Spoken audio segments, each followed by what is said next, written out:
제가 보기에는 바이든이 잘못했어요 이건. 말이 안 2013년 눈을 이후로 의심했어요. 네, 하루 상승은 최대 폭입니다. 안녕하세요. 레츠 유캔업 채널에 오신 여러분 모두 반갑습니다. 저는 진행의 아나운서 이소연입니다. 다음 주 데뷔를 위한 주말 전략은 저희 든든한 저점의 신 업사부님과 함께 촬영해 볼게요. 안녕하세요. 네, 안녕하세요. 반갑습니다. 서부님, 네, 내일 캠핑 네. 가신다면서요. 캠핑을 가게 됐어요. 네. 그 저랑 연아 언니도 다음에 꼭 한번 데리고 가겠다고 좋죠. 말씀해 주셨는데 이번에도 유창희 본부장님과 함께 아니 유찬희 본부장이 이번에 못 안 간다고. 오세요? 아 그래요? 그러니까 이제 그 유찬희 본부장 와이프께서 아. 얘기를 일정이 이번 주가 아니라 다음 주가 시간이 된다는 것을 잘못 이해를 하고 이번 주 된다는데 했다가 이번 주 안 된다는데 이렇게 해서 네, 그래요? 다음에 한번 혹시 기회가 되면 그러면 서운한 마음이 사라졌습니다. 그래요? 저랑 연아 언니도 다음에 꼭 한번 네네, 그러면 알겠습니다. 함께 가는 걸로 합시다. 네, 그러면 좀 본격적으로 주말 전략을 세워보기 전에 이번 주 한 주간 좀 어떤 식으로 장이 흘러갔는지 좀 정리를 하면 좋을 것 같아요. 이번 주가 참 지루했죠. 지루하고. 지루하면서도 안 좋았어요. 일단 차트 한번 봐보면 뭐 음. 보시다시피 지금 수렴이 되고 있죠. 수렴이 되고 있습니다. 코스피 차트고 긴 시간 동안 지금 수렴을 합니다. 8월달 폭락 이후 네. 수렴이 지금 이렇게 이루어지고 있고, 그러니까 곧 있으면 이게 위나 아래로 분출되겠구나. 에너지가 쌓이고 있으니까. 근데 네. 앞방에서 워낙에 크게 시세를 하방 또 상방 이렇게 왔다 갔다가 컸었기 때문에 변동 컸었기 때문에 그만큼 이제 진정되는데 시간이 오래 걸리는 후유증을 겪고 있다라고 좀 봐야 될 것 같고, 네. 또 반면에 이렇게 에너지가 또 쌓이는 거거든요 이게. 네. 그러니까 그 다음 이제 올라가고 내려가고 할 텐데, 일단 이번 주간은 요 추세 하단이 깨져버린 상황. 그리고 지금 들어 올리나 해서 네. 야 어쩌면 이 하락이 가짜일지 모르겠다라고 우리가 지금 지난 수요일 이렇게 얘기를 좀 했었었는데,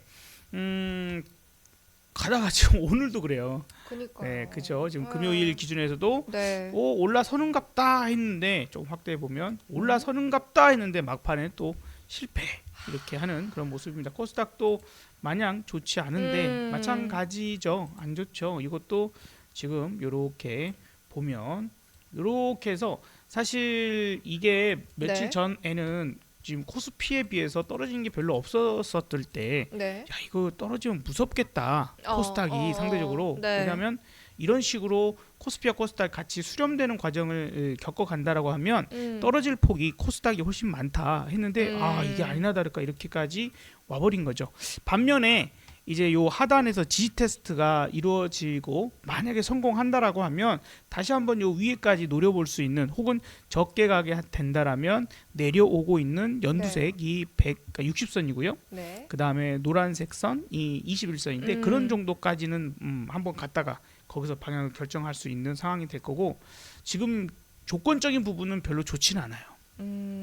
조건적인 부분이 증시가 네. 상방으로 올라가야 될 만한 그런 상황에서 그 조건이 우리나라 입장에서는 좋지 않습니다.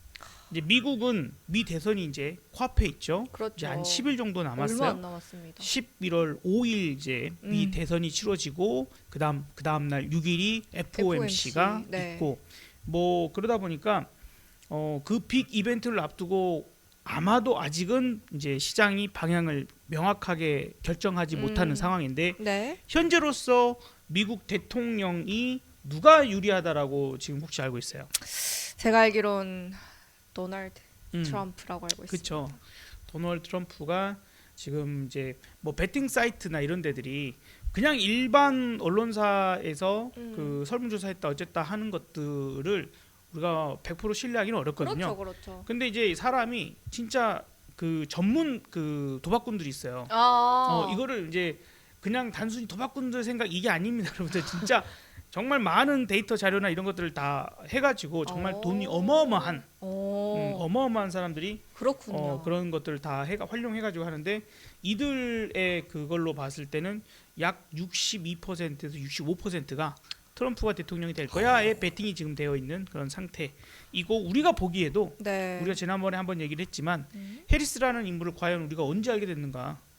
그쵸. 네, 그런 사람이 있었어? 얼마 안 됐어요. 정말 그 네. 존재감이 별로 없었던 사람이고 그 이전의 행보를 그냥 소개가 되는 걸 봐도 특별할 게 없는 그런 사람이거든요. 그래서 네. 심지어 미셸 오바마가 더 아. 유명한 사람이야. 그렇게 후보가 됐었으면, 그러니까 이 모든 게 지금 또 잘 안 되다 보니까 바이든과 또 티격태격 하네 뭐 어쩌네 뭐 이런 얘기가 있지만 맞아요. 제가 보기에는 바이든이 잘못했어요 이건. 아, 그런가요? 그럼요. 바이든이 일찍 사퇴를 했었어야죠. 아. 본인의 욕심이지. 그다음에 참모진이나 음. 욕심에 본인이 노안으로 더 이상 하지 못할 판단이 빨리 섰었고 본인을 강력하게 지지했던 사람들, 그런 사람들이 사퇴해라 안 되겠다라고 했을 때 좀 빨리 단 한 달이라도 빨리 사퇴를 했으면 내려왔었어야 했는데. 이 해리스가 아닌 다른 후보들이, 왜냐면 이제 왠지 밀릴 것 같으니까 막 그때 막 더 후원하고 뭐 하고 해서 후원금이 쌓였는데 이게 바이든을 보고 후원한 거기 때문에 지금 해리스는 쓸 수 있지만 네. 같은 이제 묶여 있으니까 네.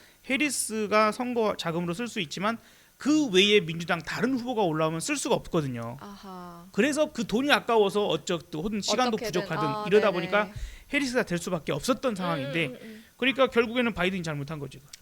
바이든이 일찍 사퇴를 하고 한 달이 욕심을 두 달이 좀 버리고, 일찍 예. 그래서 조금 더 경쟁력 있는 민주당 후보가 선거운동을 했다라면 아마 트럼프가 대통령이 되는 일은 거의 힘들지 않을까. 어쨌든 해리스보다는 훨씬 높은 성공 확률을 가졌을 건데 네. 지금은 해리스라는 인물이 너무 약해. 그래서 음. 지금 남은 시간 동안에 정말 무슨 특별한 일이 어떻게 일어나지 않는 이상 아, 지금 이제 특별하게 뭔가가 진짜 큰 일이 터지지 않는 이상 그쵸. 뒤집어지기는 어려울 거다. 쉽지가 않을 것 같아요. 네, 그래서 미국 증시에서도 지금 트럼프 관련주들이 올라가고 있는 거고 네. 트럼프가 대통령이 된다면이라는 전제 조건에서 전반적인 움직임이 나오고 있어요.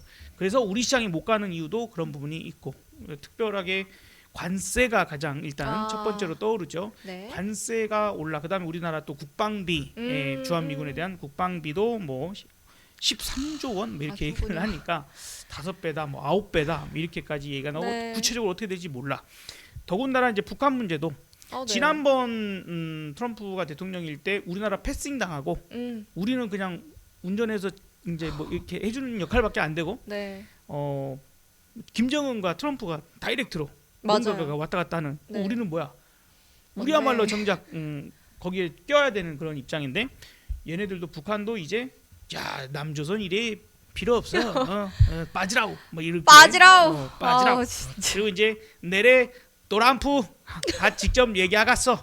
아우, 그렇게 된 거잖아요. 아, 예. 이번에도 마찬가지일 수 있고 지금 더더군다나 북한이 러시아 전쟁에 군인들을 네. 파견을 하는지 특수부대를. 파병을 하게 되는지 이런 상황이 됐으니까 그리고 참 국감에서 뭐 얘기하는 거 보면 참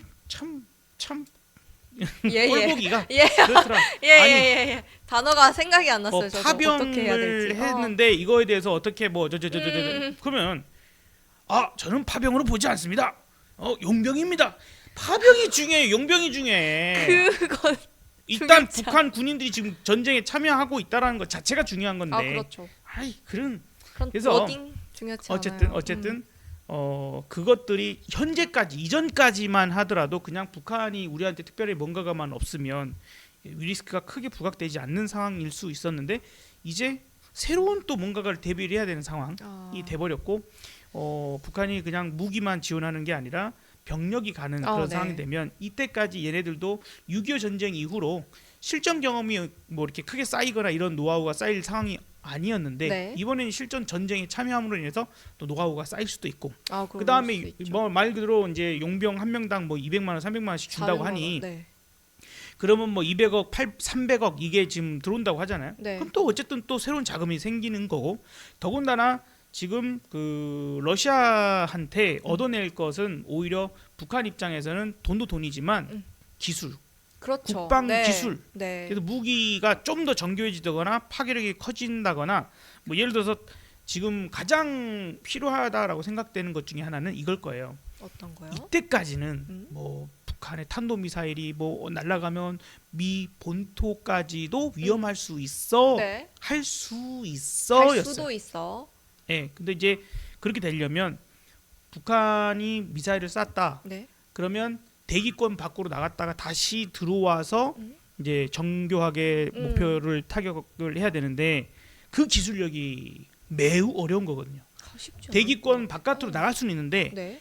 다시 들어올 때 그 저항력 엄청난 고열과 함께 네. 그러다 보니까 그 진입을 할 때 폭발하지 않아야 되는 상황과 그 다음에 들어와서도 다시 한번 목표물을 찾아서 갖는 것. 그 다음에 두 번째는 이게 똑바로 직진으로 이렇게 떨어질 때 미국이 바보가 아닌 이상 다 요격하죠. 그렇죠. 거의 다 요격이 된다고 봐야 될 텐데 더군다나 거리가 머니까 음. 대비할 수 있는 시간이 있잖아요. 미국이라면 네. 우리는 또 어쩔지 몰라도 어쨌든 이게 정직하게 떨어지면 안 되기 때문에 이렇게 떨어진단 말이에요. 그것도 기술인 거예요. 그래서 요격을 피해서 목표물을 타격할 수 있는 그 능력을 갖추게 되면 미국도 이제 와 걱정이 와 크죠 지금. 이건 안 되는데. 진짜 이거 망나니가 네. 아주 그냥 정말 더 대한민국이 네.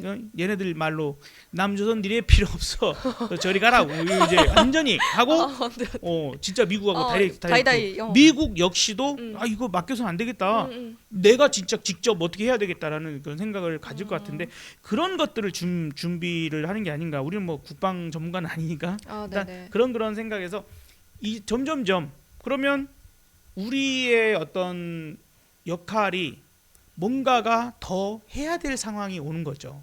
그리고 지금 많은 분들이 지금 이제 뭐 저기 대통령실에서도 북한의 상황에 따라서 활동을 어떻게 하냐에 따라서 뭐 살상 무기를 지원하네 마네 그거에 따라서 맞춰서 하겠다라고 하는데 이전 같으면은 애초에 그런 걸 할 필요가 없었던 거죠. 애초에 살상 무기나 뭐나 모르겠고 네. 다른 나라가 우리 무기 사간다고 하면 팔고 그다음에 기껏해야 이제 뭐 담요나 뭐 약간 이제 뭐 음식이나 뭐 그런 약간 그런 쪽으로만 지금 지원해주는 의약품이나 이런 것만 좀 지원해주고 말면 되는데 이제 이렇게 되는 상황이 오니까 그냥 무시할 수 없이 와 대한민국 너네도 뭔가를 보여줘야 돼. 그렇지 않으면 너네 앞으로 쏙 빼고 우리가 알아서 할 거야. 잘못하다가는 우리가 북한이라고 하는 어떤 나중에 통일이 뭐 원치 않으시는 분들도 계시지만 네. 통일을 이루려고 하는 부분들에 있어서 북한 땅이 우리 땅이 안 될 수도 있는 거예요.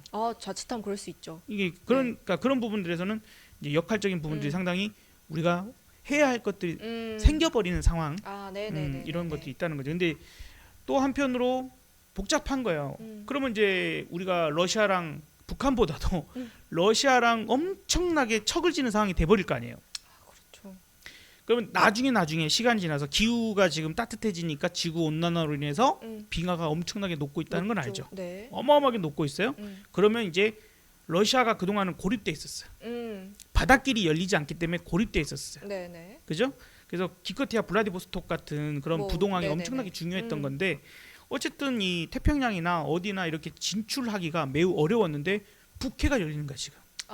북해 항로가 열리고 있는 거예요. 녹아서. 그러면 이제 이게 항로가 매우 짧거든요. 네. 지구는 둥그니까 요 위에가 이렇게 얼마나 좁겠어요. 요 그렇죠. 항로가. 그러니까 여기서 우리도 유럽으로 가거나 이게 이렇게 돌아가는 거랑 완전 차이가 아닌 거예요. 평면 지도로 보시면 안 돼요. 지구본을 이렇게 보면 엄청 이렇게. 짧은 거예요 이게. 그래서 네. 우리나라 더더군다나 이제 조선업이 원체 발달되어 있고 거기에 이제 빙하 조각들은 있을 테니 쇄빙선 기능이 첨가된 어떤 그런 배들이 또 필요할 것이고 등등등등 우리나라에게 매우 유리할 수 있는 상황들이 많이 있을 수 있는데 한국 대한민국 너네 저기 뭐 우리 살상무기 보내고 너네 우리 때렸지 너네는 안 돼. 저기 가. 배척. 대한민국 통과 못해. 이제 이렇게 돼버릴 수 있다. 그럴 수도 있겠네요. 러시아하고 척을 지면 그래서 긴 안목에서 우리가 생각을 하고 봐야 되고 중국도 지금 시진핑이 진짜 몰릴 대로 몰려가고 있어요. 네. 제가 보기에는 이거는 제 생각일 뿐입니다만 네. 제가 보기에 이미 중국은 부동산은 망했어. 부동산 망했어요. 부동산은 망했어요. 이거 심폐소생술 하고 있는 거예요. 부동산. 이제 와서. 근데 이제 이 시진핑이 계속해서 권력을 유지를 하려면 공산당 전체가 일단은 결속을 해야 되는데 얘네들 지금 1억 채 정도가 되는 빈집이 얘네들 또 월세도 안 내요. 왜냐하면 인테리어를 없이 이제 집이 딱 지어지면 그 집주인이 알아서 인테리어를 해야 돼요. 돈을 따로 들여서. 근데 그 돈이 많이 들어가겠죠. 음. 월세를 준다. 음. 월세보다 인테리어 망가지는 게 왜? 음. 중국 사람들이 깨끗하게 쓸까? 아니요. 예, 아니요. 아. 그죠? 아니라고 봐야 돼요. 음. 그러면 다시 인테리어 해야 돼. 그 돈이 더 들어요. 그래서 인테리어 그 월세를 한다 이런 생각을 못 해요. 애초에. 그래서 이 1억 채 빈집들을 누가 많이 갖고 있을까? 기득권자지. 그렇겠죠. 고위 관료들. 돈이 지금 그 중국 고위층에서도 인정하잖아요. 우리나라 돈으로 약 17만 원, 18만 원, 20만 원이 안 되는 소득을 갖고 있는 자들이 6억 명이란 말이에요. 6억 명 이상이. 6억 명. 그럼 무슨 우리나라보다 더 비싼 말도 안 돼. 아파트들을 네. 중국 아파트가 네. 그런 걸 어떻게 갖고 있겠어요? 그러니까 안 되죠. 그 1억 채 빈집 갖고 있는 사람들이 지금 휘청휘청하지 지금 막 죽겠는 거지. 빚내서 아이고야. 죽겠는 거지. 근데 그들이 누구? 공산당원들이 많다는 거죠. 아하. 내부 결속이 무너지고 있는. 그래서 시진핑을 욕하고 퇴진 운동하고 뭐 이런 것들에 대해서 나몰라라 남구경하고 그래 맞는 말이야 저거 해야 되나 말려야 되는데 그러고 있다는 거죠. 아 꼴보기 싫으니까. 그니까요. 이게 뭐야? 자기가 처해져 있는 상황. 내가 죽겠는데 무슨 이 상황이 그러다 보니까 야 정부에서 막아줄게. 공산당이 중국 정부에서 야 빚내서 집 사라 괜찮아 막아줄게 예. 이러고 있잖아. 아이고야. 지금 말이 됩니까? 아무리 말이 안 보셔도 되죠. 안 되는 거예요. 안 되죠. 그래서 이게 이런 것만 보더라도 중국 부동산은 끝났어. 그래서 이게 무너질 건데 무너질 건데 그 무너지면 이제 시진핑이 더 이상 해먹지 못하고 중국은 지금 보시면 권력이 탈각돼 버려. 권력이 바뀌면 그동안 시진핑이 해왔던 짓거리가 엄청나게 반대 세력 숙청을 어마어마하게 했죠. 네. 그러면 얘는 바뀌면 큰일 나죠. 가만히 있을까? 그다음에 이 시진핑만의 문제가 아니에요. 시진핑 세력들을 팔다리 다 잘라야 되거든. 무조건 숙청된다고 봐야 되죠. 네네네. 그럼 이 사람들이 지금 깝깝한 거 죽겠는 거지. 까딱 잘못하면 어떻게든 그 자리 네, 지키고 그걸 이제 싶겠죠. 해야 되기 때문에 그래서 최후의 수단으로 아마도 대만 대만을. 전쟁 침공 요 부분이 마지막에 회자되고 있고. 사용될 가능성이 높아진다라는 얘기들이 이제 많이 있죠. 여러분들 얘기를 한번 생각을 해보세요.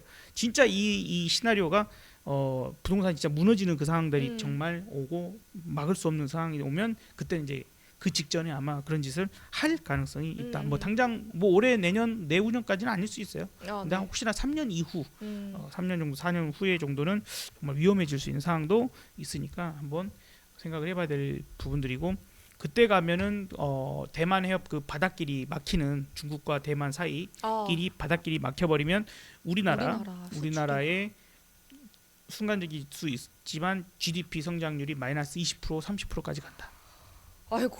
경기 침체보다도 훨씬 심각한 네. 사태가 절대 일어나서 왜냐하면 우리나라 수출이 통로가 거기입니다. 그러다 네. 보니까 전체의 7-80%가 거기를 통과를 해요. 비행기로 이렇게 왔다 갔다 하는 걸 제외하면 네. 반도체나 이런 것들을 제외하면 배로 왔다 갔다 하는 것들이 그쪽으로 가야 되니까 심각하다는 거예요. 그러니까 아까 이제 얘기했던 것처럼 거기가 막혀도 이제 북해로 왔다 갔다 할 수 있는 상황이 나중에 지금 안 돼요. 아직은 안 되지만 많이 녹아서. 나중에 되면 네. 그러면 이제 그런 위협이 조금이라도 더 나아질 텐데 이게 지금 이러나 저러나 좀 장기적으로 볼 필요 있어요. 일단 우리가 주말 전략 얘기하면서 네. 너무 큰 그림을 그리고는 있지만 한 번 정도는 생각을 해볼 필요가 있는 상황들이고 그쵸. 지금 왜 이렇게까지 우리 증시가 이게 뭐야 도대체 뭐 하자는 거야 지금 그죠? 지금 이거 우리 도대체 뭐 하자는 거야? 얘기를 하다가 세계 현황까지도 꼼꼼하게 짚어주셨거든요. 환율까지 좀 볼 필요가 있어요. 환율이 지금 엄청 너무 올라가지고 네. 1,390원 1,390원을 늘 뚫었어요. 뚫었어요. 지금 이제 1,388원, 뭐 89원 잠깐, 왔다 갔다 하는데. 하고 있는데 1,390원이에요. 이게 4월달에 1,400원이 순간적으로 넘어갔을 때 여기 네. 1,400원이 넘어갔을 때 난리 났었거든요. 그렇지 않아도 좀 그때 급격하게 네네. 환율이 이때도 급격하게 올라가고 있었죠.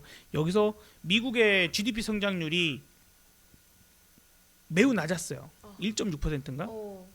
그 정도로 낮게 나오고 그러다 보니까 뭐야 물가는 높은데 지금 GDP 성장률이 안 좋아. 그러면 이거 뭐라 스태그플레이션 오는가? 뭐 그 그런 얘기가 엄청 있었었죠. 많았어요, 그리고 나서 네. 이제 그 이후에 골디락스라는 개념이 또 다시 회자가 되면서 이제 반등을 했지만 이때도 은근하게 충격을 많이 줬단 말이죠. 근데 역사적으로 우리가 1,400원이 넘었을 때가 이때까지 4번 있는 거예요. 이때는 IMF라는 F다. IMF 때이고 네. 그다음 여기는 서프라임 사태 때 다 경제 위기, 금융 위기이잖아요. 그리고 여기가 미국이 계속 금리를 쳐올릴 때 계속 금리를 계속 쳐올리는 거야. 아이고. 그래서 이제 1,400원을 넘어갔었고 뚫었는데 그리고 이제 지금. 갑자기 스태그플레이션 얘기 나오면서 이 4월달 지난 4월에 있고 지금 보세요. 이 월봉인데 이거 너무 급격하게 지금 오르죠. 왜 이렇게 한 달도 안 오르는 돼서 건지. 지금 80원 정도가 급격하게 올라 버린 상황입니다. 너무 걱정이 돼요. 자, 네. 여기서 야 우리나라는 수출 국가니까 환율 되면 야 수출 하기 좋고 좋은 거 아니냐 하실 수 있는데 그럴 수도 있지만 이게 적당해야 되는 거예요. 속도가 완만하게 오르거나 떨어지거나 할 때 완만해야지 속도가 너무 빠르면 기업들이 대응을 못해요. 결제를 하는 시점, 물건을 받은 시점, 그다음에 이걸 가공해서 다시 수출하는 시점 등등등에 의해서 이게 환율이 왔다 갔다가 너무 커버리면 그 계획에 대한 계약을 할 때 이런 것들이 환율에 의한 손해가 날 수 있거든요. 그래서 마냥 그것이 좋지만은 않고 이제 반영되려면 또 시간이 걸리는 것들이 있단 말이죠. 여기서 만드는 지금 환율에 맞춰서 만드는데 수출할 때는 또 환율이 또 바뀔 수가 있잖아요. 그래서 괜히 이게 저렇게 되면 수입 물가가 엄청 비싸지잖아요. 네. 그러니까 비싸게 물건 들어와서 우리가 또 팔 때쯤 되니까 환율이 내려가 버리면 그러면 안 돼요. 그런 것들도 어쨌든 여러 가지로 어려움들이 생길 수가 있죠. 그리고 이제 미국은 다시 고금리가 돼가고 있어요. 특히 10년물 같은 이제 장기채가 고금리가 되고 있는데 사실 이제 이런 것들을 하나씩 얘기를 하려면 한 시간에 우리가 이렇게 얘기하기가 되게 어려워요. 주제 하나만 갖고도 사실 2-30분씩 2-30분씩을 하나씩 잡고 얘기를 해야 됩니다. 환율 아니라 금리만 하더라도 되게 간단하게만 얘기하면 지금 트럼프가 대통령이 되면 그동안 트럼프가 대통령이 되지 않고 바이든이 되게끔 하려고 미 재무부 제니 옐런이 대표적으로 단기채를 엄청나게 발행을 해서 뿌려놨는데 이제 이 단기채가 만기가 돼서 돌아올 거 아니에요? 그쵸. 2년채나 이런 것들 많이 했으면 이게 지금 올해 작년 엄청나게 발행했거든요. 그러면 작년에 발행한 것들이 이제 돌아오게 되면 계속해서 단기채를 발행할 수가 없다. 장기채로 대체가 돼야 돼요. 그러니까 단기채가 이제 많이 발행이 될 거니까 수요가 그만큼 되지 않으면 공급이 과잉이 되면 가격이 떨어지죠. 네. 채권은 가격이 떨어지면 금리가 올라요. 그렇게 합쳐서 100%야. 예, 그래서 채권 가격이 90%면 금리는 10%고 95%가 되면 5%고 이렇게 왔다 갔다 하는 거기 때문에 당연히 그러한 부분들이 전망이 되니까 뭐랄까 이제 국채 금리가 장기채가 먼저 올라가는 그런 상황들이 일어났던 거. 근데 우리나라는 그게 미국이 0.5% 금리 인하를 했어. 그래서 우리나라도 금리 인하 해도 되겠다. 근데 그 시점부터 그 시간차가 있잖아요. 그렇죠. 우리가 금리 인하를 결정하기 전까지 시간 동안에 이미 오르고 있었거든요. 국채 금리가 미국의 10년물 뭐 2년물조차도 국채 금리가 계속 오르고 있음에도 불구하고 그럼 다시 한번 생각했어야 하는데 이번에 조금 너무 성급하게 금리 인하를 한 것 같다. 결과적으로. 그렇군요. 그래서 지금 효과가 안 나오는 거죠. 효과가 안 나오는 거예요. 그래서 계속해서 환율도 오르고 환율이 이제 이렇게 이제 올라가는 상황들이 지금 좀 우렵습니다. 그래서 만약에 우려스럽습니다. 만약에 1,400원을 이번에 또 이렇게 이 속도로 간다면 저항 때는 있겠지만 그리고 우리나라 금융 당국이 이제 개입을 하겠죠. 근데 환율은 개입을 너무 심하게 하면 안 돼요. 어느 나라가 금리를 올리고 내리고 하는데 금리 조작 이런 얘기를 하나요? 그런 얘기 안 해요. 근데 환율은 환율 조작국이라고 얘기를 하죠. 그런 얘기 나오죠. 미국이 그냥 쌍불을 키고 있다가 너네 너 뭐야? 그죠? 예. 환율 조작국 이러면서 제재를 가거든. 그다음에 이제 조작국 전에 관찰 대상 이런 거죠. 옐로 경고! 카드. 그렇게. 그래서 대놓고 너무 심하게 할 수는 없어요. 그리고 어거지로 한다 하더라도 금방 다시 원래 갈 길을 너무 잠깐은 막을 수 있지만 이 큰 그 흐름을 잡아버릴 수는 없어. 그래서 그것이 억지로 외환 보유고만 막 소진될 수도 있고 해서 지금 일단은 추이를 보셔야 되겠고 쉽지 않네요. 좀 저도 시장이 여기서 이제 잘 수렴된 이후에 뚫려서 네. 상방으로 잘 가면 좋겠다 생각을 하고 여러분들께 2004년도를 자꾸 얘기를 드리면서 2004년도 상황 부분들이 연출될 가능성이 있어요. 상당히 유사하게 닮았기 때문에 또 폭락 8월달 네. 그 다음에 반등하고 9월달 폭락 반등하고 10월달 조금 내려간 근데 이제 이렇게 네. 여기 이때는 저점을 깨고 올라갔어요. 근데 이번엔 저점을 깨진 않았죠. 이제 아까도 지난번에도 얘기 드렸다시피 형태는 비슷해. 얘도 수렴이고. 근데 얘 때는 이제 아래쪽으로 수렴했고 지금은 이등변 수렴형이죠. 응? 위등변 위아래가 네. 모이는. 네. 근데 이제 어쨌든 저 때처럼 보면은 살짝 아래로 내려갔다가 올라가기만 한다면. 그쵸. 올라가기만. 차라리 이게요. 이렇게 질질질질 거리면서 움직일 바에는 차라리 한번 AC 저점 한번 AC 이 정도 딱 깼다가 빨리 올라가는 게 나아요. 오늘의 시점에서 차라리 10월달 한번 이렇게 밀었다가 이렇게 지금 요 자리를 다시 올라와 있는 게 낫지 이렇게 질질거리는 것보다. 그쵸. 너무 답답하고. 답답하고 먹을 것도 없고 네. 이게 이렇게 돼야 이 악성 물량들도 다 처리를 하고 손절 나올 거 다 나오고 물량 뺏고 나면 그때 뽑아 올려서 짝짝짝짝 올라가기 좋은데 지금도 야 이거 언제 올라가지? 예측하기가 너무 어려운 거예요. 네. 저도 이제 삼성전자가 조금 이제 좀 그거 하나 라는 장중 움직임이 꽤 좋았었어요. 네. 지금 수요일날 꽤 좋아서 수요일날 삼성전자를 조금 저는 1차 매수 조금 했어요라는 얘기까지 네네네네. 드릴 정도로 이게 1년 반인가 만에 사는 거거든요. 저는 삼성전자 매수를 거의 안 했다가 그래 그래도 이 정도까지 가격이 이 정도까지 내려왔으면 빠졌어. 근데 거기서 장중에는 분명히 외국인이 매수 우위로 있었어요. 아하.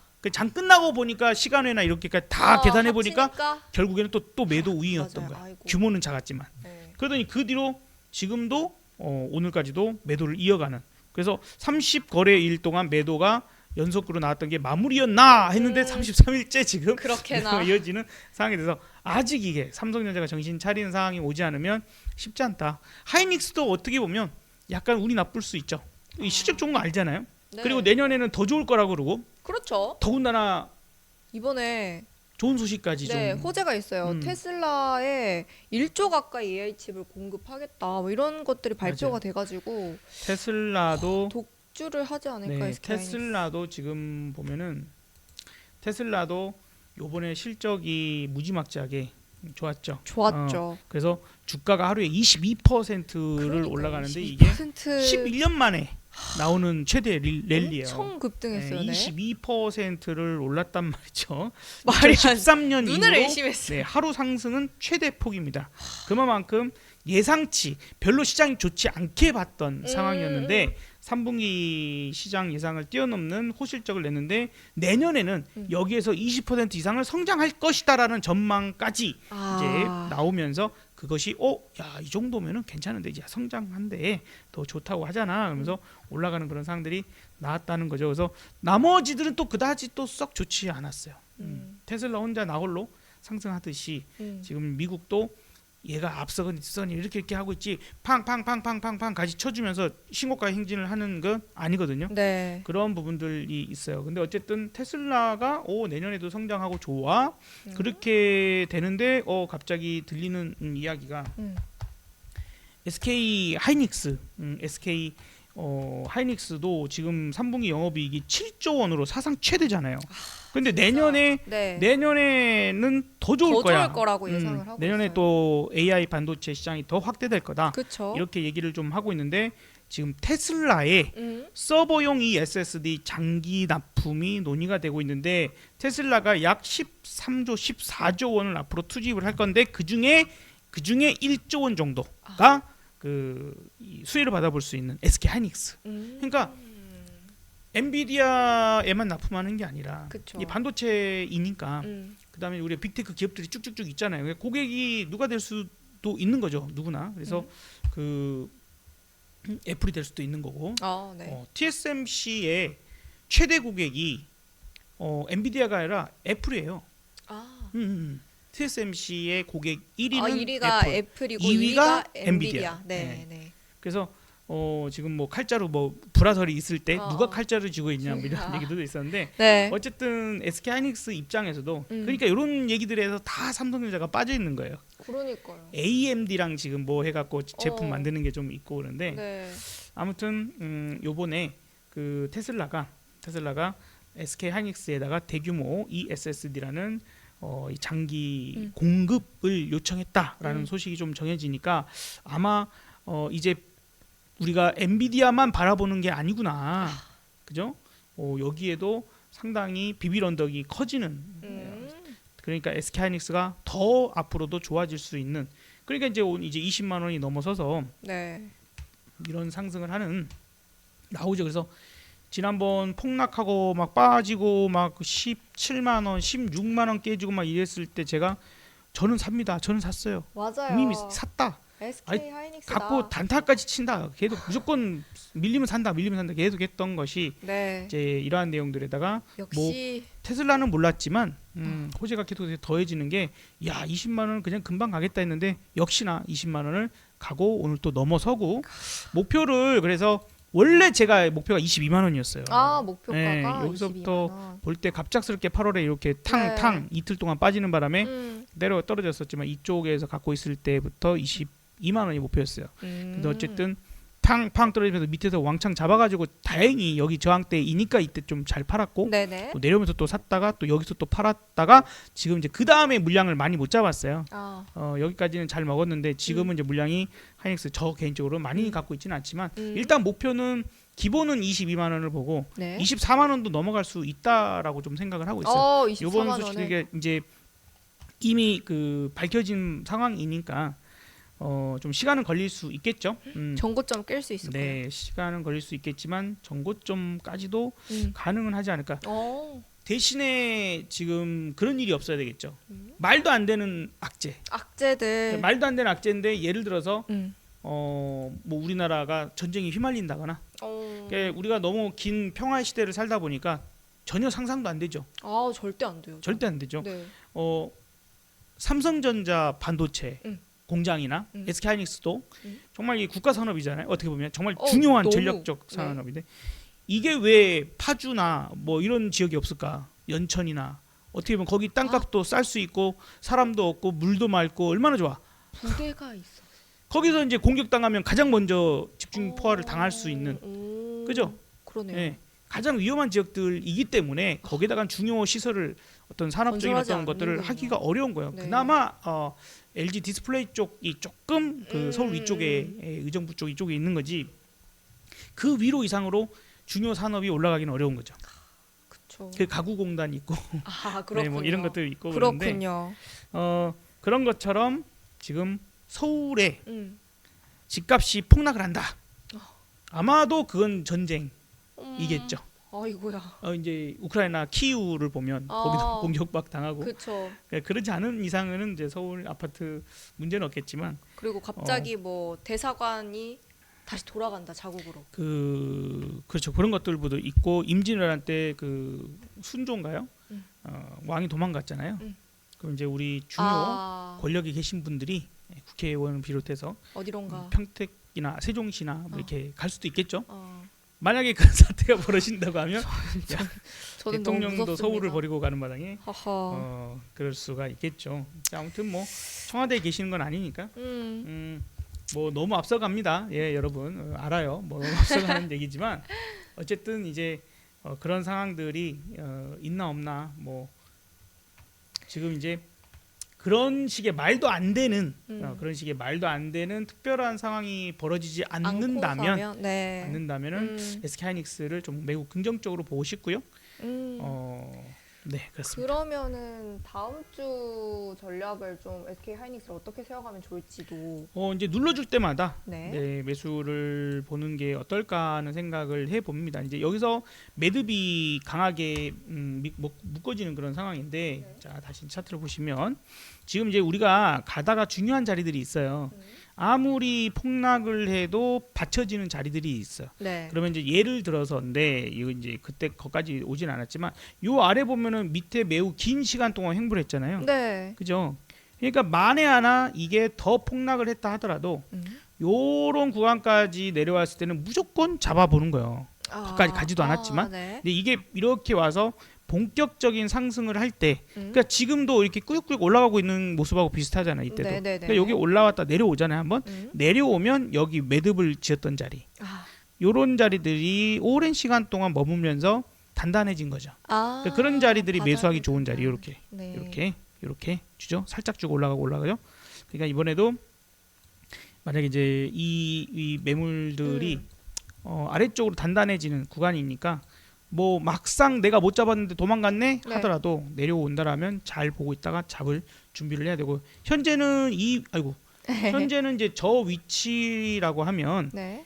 현재 이 위치라고 하면은 이제 요 박스를 지금 그려놓은 거 하단 정도에서 좀 잡아볼 생각을 해보는 것도 좋겠죠. 18만 원 선인가요? 19만 원 살짝 깨지는 정도? 살짝 깨지는 선. 정도에서는 저는 다시 접근 부분들 보겠습니다. 그 모르면 또 그냥 이렇게 대응하시는 것도 좋아요. 어떻게요? 그냥 20이동 평균선, 네네네. 20이동 항상 평균선 말씀해 주시는. 인근에서 네. 잡아보는 거. 한번 추세를 만들면 음. 이런 주도주라고 부를 만한 종목은 21선 잘 안 깹니다. 네, 21선 잘 안 깹니다. 그리고 21선 잘 안 깨던 놈이 21선이 깨지면 주도주에서 혹시 탈락하는 밀렸나? 건가? 네. 이런 걸 생각해야 되는데 대표적인 게 지금 유한양행. 유한양행이 21선을 안 깼죠. 여기도 안 깼잖아요. 네, 안 깼어요. 여기도 안 깨고 하는데 이번에 깨졌는데 지금 다시 올라가지 못하고 있어요. 올라가야 얘는 다시 주도주의 그 우리가 관심을 갖는 그런 자리라고 생각을 하고, 네. 뭐 길게 보시는 분들은 뭐 그냥 더 저렇게까지 안 봐도 됩니다. 그냥 아직도 좋을 거야, 괜찮을 수 있어, 이렇게 볼 수 있는데 알테오젠은 아직 안 깨졌죠. 알테오젠은 네. 아직 안 깨졌고 삼성바이오도 지금 안 깨집니다. 그러니까 삼성바이오로직스. 이때 살짝 깨졌지만 금방 복귀를 하잖아요. 네. 그래야 주도주로서 얘가 계속해서 가는구나 인정해 주는 거예요. 갑자기 매매할 수 삼성바이오로직스 황제주 생각이 나다. 고려 아이언이 근데 여기는 이제 또 네. 이슈가 있어서 올라가는 이슈가 거고 있어요. 하니까. 그쵸, 뭐 그래서 경험상 사실은 진짜. 이거는 이제 우리가 대응의 영역을 벗어났어. 이미 그렇죠. 이미 대응의 영역을 벗어났죠. 너무 그래서 계속 우리가 이렇게 라이브 방송하고 뭐 할 때마다 고려하는 쪽은 얘기를 안 하는 거예요. 그랬군요. 이거 얘기하면 뭐예요? 이제 여기서 어떻게 뭐 따라 붙어요? 어떻게 해요? 이제 뭐 어떻게 할 수가 없는 경지에 네. 경영 상황이 있고 뭐 얘네들이나 뭐 TA 항공부터 시작해서 그죠? 그러니까 이것들도 변동이 너무 커. 막 예림당 막 급등했다가 까딱 잘못하면 이런데 잘못 잡아갖고 폭락 맞고 아유. 지금 너무 위험해지니까 그래서 지금 이런 종목들을 뭐 함부로 얘기를 드리기는 좀 어려운 게 좀 있죠. 그래서 서브님과 또 유창희 본부장님이 말씀해주시는 종목들은 다 그래도 좀 안전하고 굉장히 눈여겨봐도 좋을 만한 종목들만 딱 골라서 말씀을 해주시거든요. 저건 진짜 보지 마라 하시는 건 정말 보시면 안 돼요. 네. 그 우리 이제 지금 이제 영상 마무리하기 전에 이제 기왕지사 삼성바이오로직스 얘기가 나와서 그런데 지금 제약바이오가 오늘 또 꽤 많이 밀렸어요. 제약바이오들이 그 비만 치료제를 비롯해서 뭐 여러 가지 종목군들이 크게 밀린 종목들이 하나씩 둘씩 확 나왔거든요. 그러니까 지금 이것도 뭐 환율적인 부분들도 보기는 봐야 되지만 여기는 이제 금리. 네. 돈을 내가 빌려다 쓰는 그 사용료, 네. 사용 비용이 금리가 높으면 내가 돈을 많이 비싼 거죠. 그쵸. 사용비가 비싼 거죠. 그쵸. 사용료가. 그러니까 그럴 때에 제약바이오나 그 다음에 돈을 빌려서 사업을 해야 되는 빅테크의 몇몇 기업들이 어려워집니다. 그래서 그 이전에 금리 인하에 대한 수혜로서 제약바이오가 얘기를 많이 했잖아요. 근데 막상 지금 미국 0.5 bp 금리 인하 했는데 되려 0.3 bp 정도 더 올라가 버려요. 이런 상황이 발생을 했기 때문에 그래서 지금 제약바이오가 최근에 이제 꺾임이 나타나고 조금 크게 오늘 밀려버리는 금요일 기준에 밀린 그런 상황이 나왔으니까 그것도 참고하시고, 그래서 금리가 다시 인하 기조로 가는 걸 확인하고 제약바이오는 좀 보시면 좋겠다라고 요 얘기를 마무리하고 싶습니다. 네. 그러면 1부는 이렇게 마무리를 해보고 2부에서 또 저희 재미난 주제 많이 있으니까요. 꼭 다시 한번 일요일에 찾아주시길 바랍니다.